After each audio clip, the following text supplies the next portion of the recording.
just, how important was it just to jump on those guys early? How happy were you with the offense? Well, yeah. I mean, I think that was key because that set the tone right off the shoot, or right out of the shoot. That Friday night, getting on them and making teams chase Donato, I think is very important. So that was good to throw the 3 spot up in the first because I knew he was going to be focused and locked in. And anytime he pitches with the lead, he's that much more effective. Just, obviously, he's had a lot of these nights, but what made him particularly good tonight? Nice crowd, good environment out there. There's a nice little buzz in the air, and I think that was as close to kind of the postseason atmosphere that we've had in a while. And that kid's just a big game pitcher. But I think he was focused and had them all working tonight. What do you think it does for him when he gets guys picked off too? I mean, it seemed like obviously he gives up the lead up front a couple of times in the first 3 innings.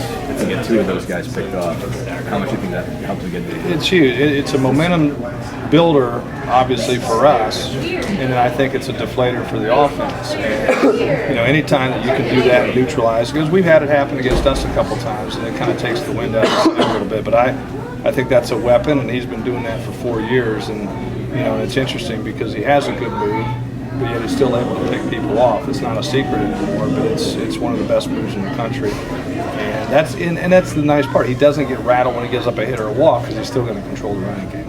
He's 10-1 this year. In his last 8 starts, he's won all of them. Are you kind of surprised at how he's kind of progressed from last year coming in this year? Like, what were your expectations for him? Well, just to be more efficient.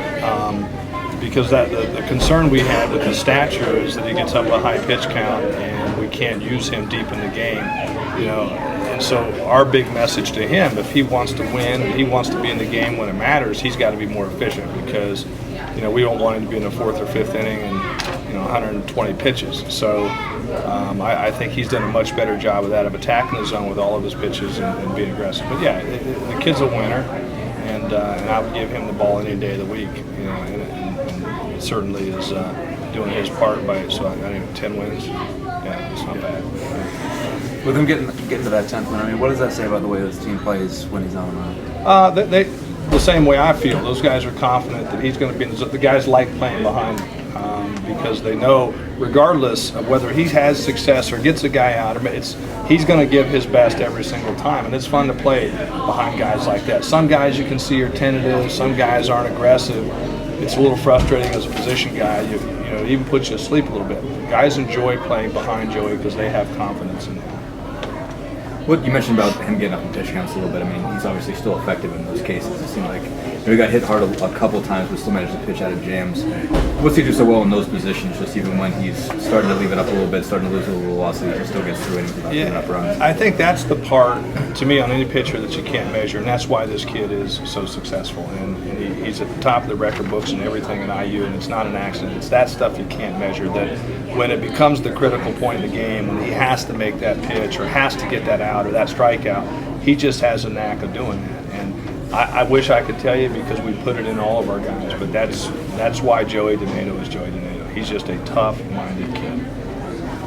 Kyle goes 4 for 5. I guess what have you liked out of him, lately, especially the last couple of games? Well, he's hitting the ball hard. And I think he's going to be driving some gaps again as we get some consistency and some more, more ABs. Get some warm weather again. It seems like we're kind of that warm weather team. But I like that he's striking the ball hard. He's not getting out and hooking a bunch of baseballs. He's staying behind the ball. And he'll get some loft and he'll drive some gaps and probably some home runs as he gets a little bit more elevation in the swing. But I like the ABs he's putting together. Did you see him getting a little big for a stretch there? I mean, trying to... Well, absolutely. Yeah. I mean, and that was our message to him was just relax and be who you are. Hit the ball hard, not far. And he's done a really good job of that the past few weeks. Brad Hartrank got a couple big ones again. Just how important was he again, just kind of keeping the ball rolling today? Well, it's right on cue. I mean, we talked about it last week. I mean, having him in that spot, he's going to come up with guys on base. And, the fact that he's able to drive them in and put together consistent at-bats is huge for us. I think that's a difference maker for us. With the bases loaded, you had Cangelosi come in and pitch hit. Later down the season, when something's on the line, is he kind of your go-to guy off the bench?